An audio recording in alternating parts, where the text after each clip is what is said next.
Today we're getting into the latest updates on the mass government layoffs. We're likely to see entire offices vanish, employees scrambling to justify their jobs. Now, this is all coming because of a wild new plan from the White House. We got the memo, the deadlines, everything else. Let's get into it. On February 25th, the White House dropped a memo that's basically a wrecking ball for the federal workforce. It's from good old Ross Volt. You know that guy. He's the one who co-authored Project 2025. And now he's telling all federal agencies to prepare for some serious cuts for the reduction in force, RIFs. And it's not just going to be a few layoffs here, a few layoffs there. We're talking about wiping jobs completely off the map. Here's the bottom line. Agencies have until March 13th, that's just 2 weeks from now, to submit their RIF and reorganization plans. He wants to cut the fat and only keep what is legally required. So anything that's duplicative or anything that's not critical, if it's not mission essential, well, he wants it gone. And he's also telling agencies to work directly with DOJ in order to make it happen, in order to reduce the total size of the agency and also to cut some of the money that they're spending. All of these efforts are to save money. The first words in the OMB memo states that the federal government is costly, inefficient, and deeply in debt. Now, Volt's memo is not shy about the why. He specifically states in here, American taxpayer dollars are going towards unproductive programs and radical interest groups, and instead it should go to the American public.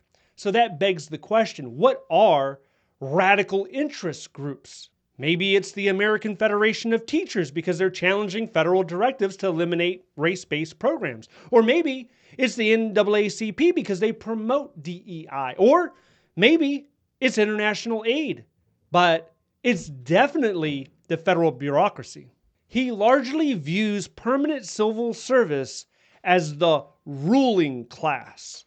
And that's why apparently we have administrative assistants and policy analysts getting fired randomly here because they're a threat to someone, supposedly. Instead, you could look within Congress, perhaps, and find the individual responsible for growing that agency. Or maybe you can even look at the senior executives. You can look at who's creating the job. Because it's not the GS7 or the GS9 working in the cubicle. They didn't create that job. That job was created by demand. Someone demanded it. Probably a congressional representative at some point in time. Maybe a senior executive in an agency. They created the job. The American that applied for that job and is now working in that job, they're not the enemy. They're an ordinary citizen that's taking their skills and abilities and trying to serve the American public. Okay, so this strategy, it has two phases.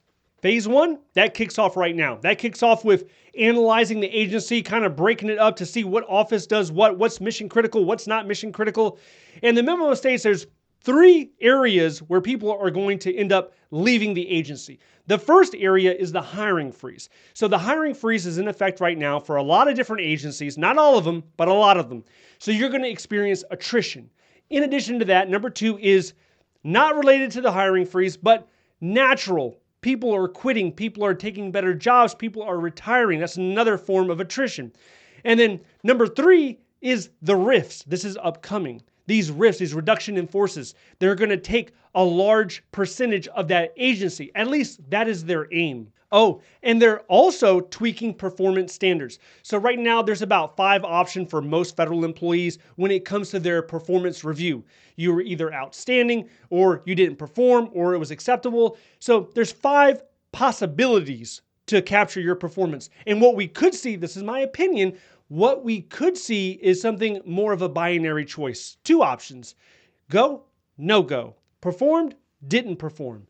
And why that could be is because really we're looking for ways to identify poor performers easier. So we can identify those individuals, put them on a PIP, on a performance improvement plan, and go ahead and get them out of federal service. So, to the credit of whoever's thinking of this, it has been difficult in the past to get rid of some poor performers. Then comes phase 2. This is due April 14th, and they want agencies to hand over an organizational chart, and it basically says, hey, here's who we have left, and this is what they're doing.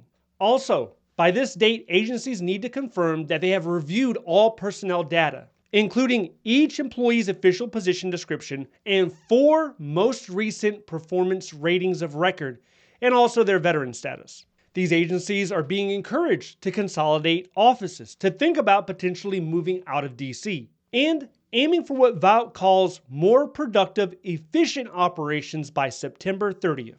That's the final deadline to finish these cuts. Now, originally, DOGE, their goal was to have 75% cuts within the federal workforce. That's something like 1.5 million people they wanted to fire. I don't think that's what's going to happen.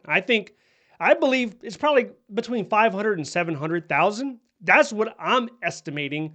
Now, we don't know exactly, but if that did happen, that would take the federal workforce, right now it's 2.2 million, that'd drop it down to probably about 1.6 million. And when was the last time we had a government of 1.6 million? You would have to look back to 1942. Interestingly enough, if you scroll down to the very last page of the memo, you will see a sample timeline to give agencies kind of an idea on how they can plan this whole thing. And it says there, if you look at step 2, it says explore VERA and VSIP. This means the early retirement. It's the same thing that they were offering in conjunction with the deferred resignation plan. So there's a criteria for this, right? So if you're 50 years old with at least 20 years of service, you can retire early with no penalty. Also, at any age, as long as you have 25 years of service, you can retire under VERA. That's the criteria. Now, VSIP, that's an incentive payment. That's like pretty much like a severance. Right now, that's capped at $25,000, which is outrageous because that's what it was in 1994. The thing hasn't been indexed for inflation, unfortunately. But in some situations, like with the DoD, they can exceed that. They can go up to like around 40,000. But I don't think they're going to take it to 40. They're going to try to get as much as they can for as little as they can. So they're probably going to keep it at 25,000. We're going to have to wait and see. Another thing that this memo mentions is it wants agencies to develop a retention roster. So we're going to discuss retention standings if you're a federal employee. In a RIF, the thing that means the most is your tenure group. There are 3 groups.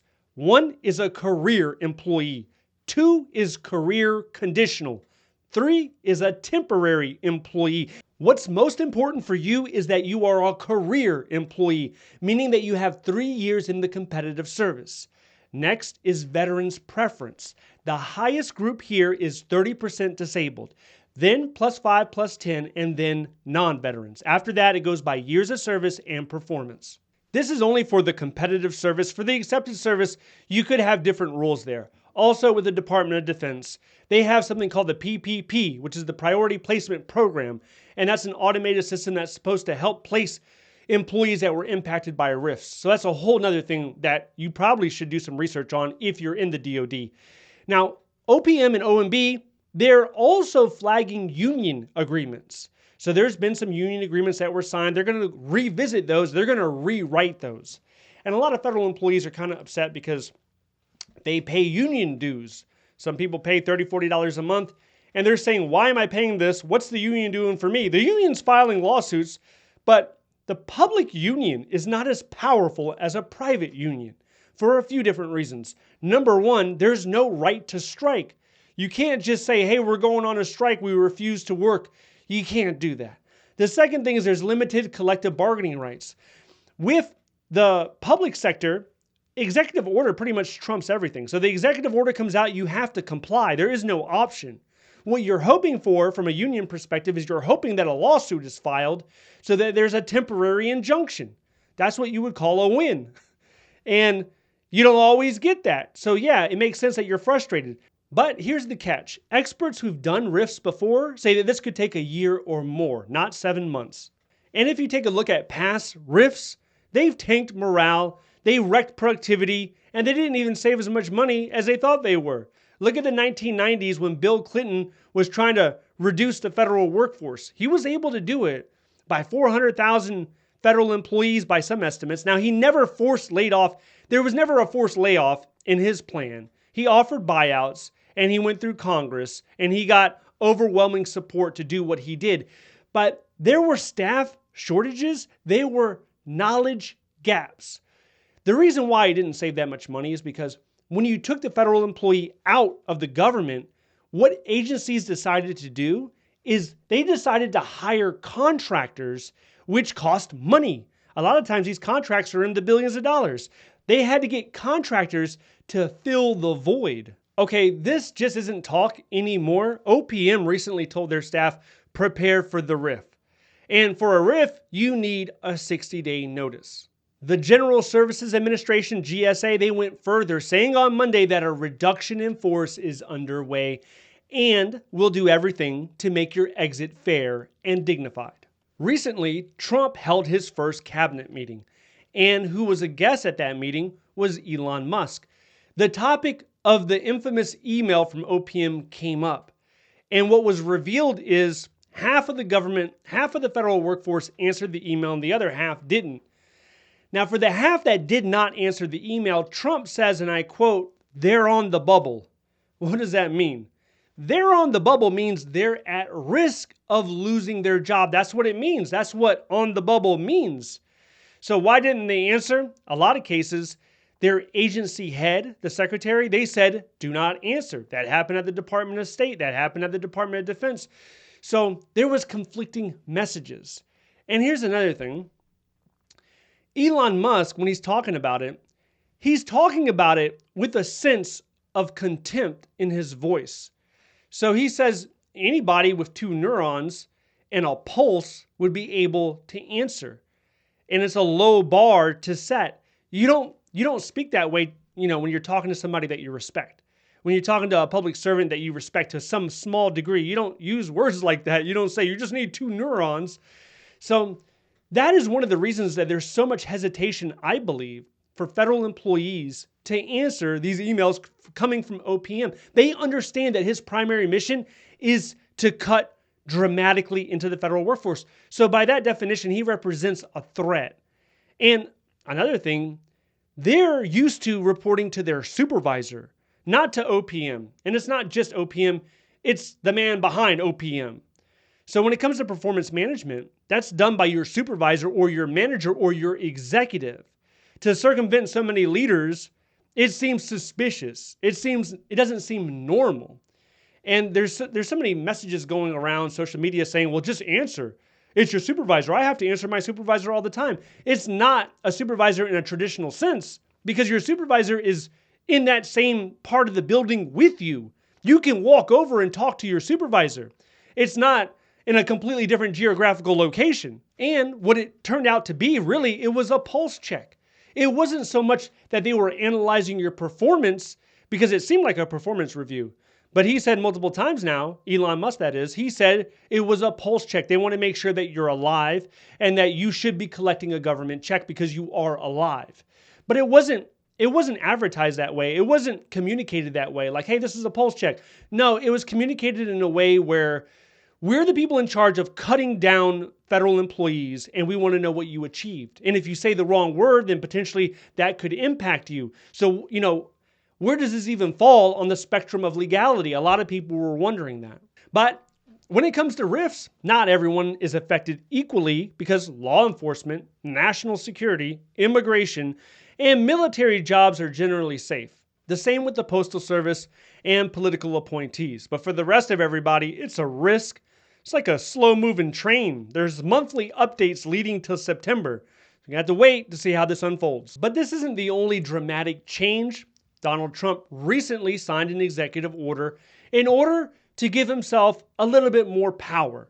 And this could disrupt a lot of different agencies. If you want to know more about that, I want you to check this video out next. If you need a federal resume, check out the links down below. Thank you so much for watching. I'll see you in the next one.